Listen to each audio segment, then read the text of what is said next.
Hello there. Many of us have been saying this for years, that the BBC is not impartial and cannot be trusted.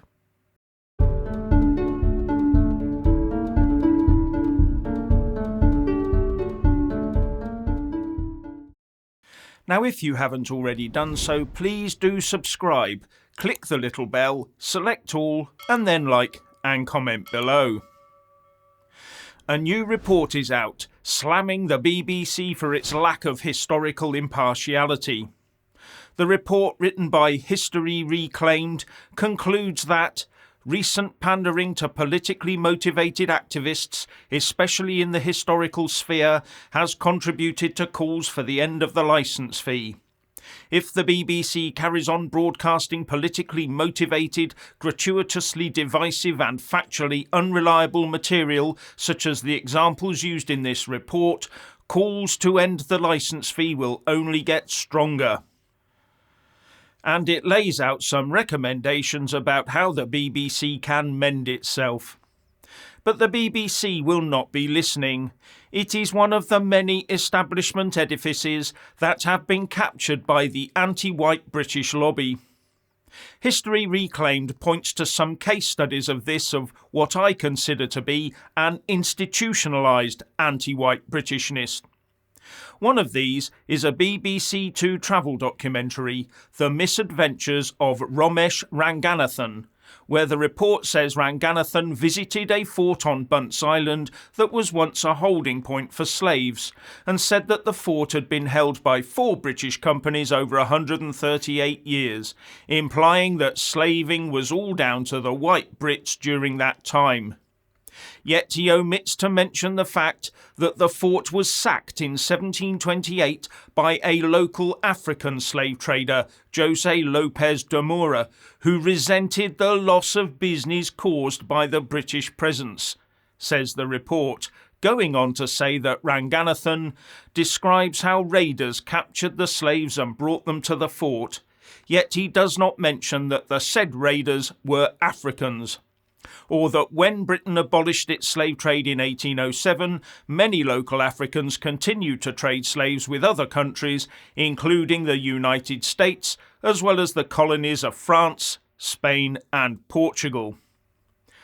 Rather telling, don't you think? And there's a lot more on omissions here, especially where the actions of the Royal Navy in destroying much of the slave trade are concerned. And there's also the Freedom Arch in Freetown, which UNESCO says compares with the Statue of Liberty in the United States in enduring as a highly potent symbol, inspiring contemplation of ideals such as freedom, human rights, democracy and opportunity.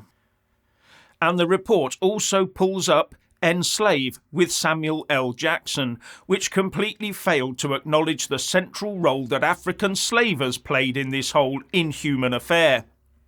Then there's the matter of the Benin bronzes, some of which have been returned to Nigeria by the Horniman Museum and Gardens. BBC Radio 4 said that the 72 items had been looted by British troops in 1897. But the History Reclaimed report says the objects were not looted or plundered, but seized in what was then a legal process in retaliation for an act of war. More important still is what is left out, likely deliberately, from the historical account given. This was a punitive expedition against a violent slave-trading kingdom, hence wealthy, after the massacre of an unarmed party of British envoys and a large number of their African bearers. The punitive expedition, after it captured Benin, ended slave trading in the kingdom. So the expedition sounds quite justified given historical context, doesn't it? The History Reclaimed report also points to a completely erroneous version of history where Sir Robert Peel's attempts to stave off famine in Northern Ireland in the 1840s is concerned. According to the report, the BBC's Digging for Britain tried to portray Peel as heartless and callous, when in reality Peel destroyed his own political career by pushing through the hasty repeal of the Corn Laws, motivated at least in part by the need to import large amounts of grain to relieve the situation in Ireland, says the report. And there are others.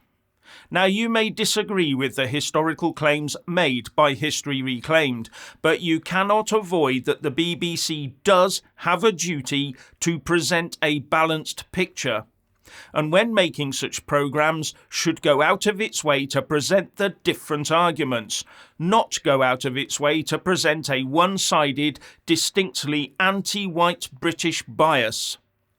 In my view, this report points to the BBC having an ingrained and divisive anti-white British bias, a bias that the BBC seems to believe must be fed, watered and strengthened at every opportunity. And every claim that supports it must be believed and aired. And worryingly, a bias that must never be contested and questioned, and nothing that questions it must ever be mentioned, or worse, shut down if it is raised. The BBC river of bias flows only one way. The BBC Charter requires the BBC to use the highest calibre presenters and journalists. This requirement cannot be said to be met when ill-informed and uncritical viewpoints are presented as fact, says History Reclaimed.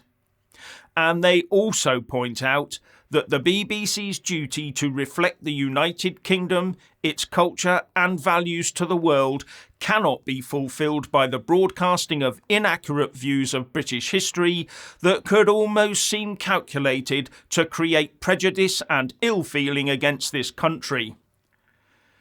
Calculated to create prejudice and ill-feeling against this country.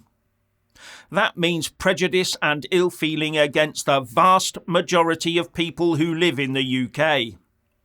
And this is not just the BBC. As I said at the start, the BBC is just one of the many institutions captured by this anti-white British project.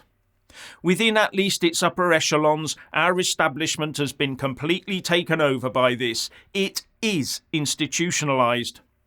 And the latest move down this road is the requirement by one NHS trust to make out a detailed report every time they hire a white job candidate when non-whites are available, giving specific reasons why. Something seemingly designed to make it harder to employ white workers. Hugely divisive, unnecessary and potentially racist. Just think what the BBC would say if that requirement was reversed. And you just have to wonder how many workers within that trust now feel isolated from their employer. Do they now question whether they are properly valued? Will they now get overlooked for a promotion on the basis of their majority ethnicity? Do these sorts of policies, in the end, lead to worker shortages in certain sectors, especially in public service, because potential applicants don't feel welcomed? And the question has to be asked, why would the establishment go out of its way to pander to such anti-majority sentiment and try to alienate itself from the very people that supply the overwhelming numbers of votes and taxpayer funds? And also demand that the UK populace pay for their own anti-white British indoctrination via the BBC licence fee. Seems almost self-destructive. It's almost like they want the whole UK to fail, isn't it? And finally, when subscribing, please don't forget to press that little bell and also select the all option, or you won't get any notifications when I publish a new video. And thank you all so much for taking the time to watch the show.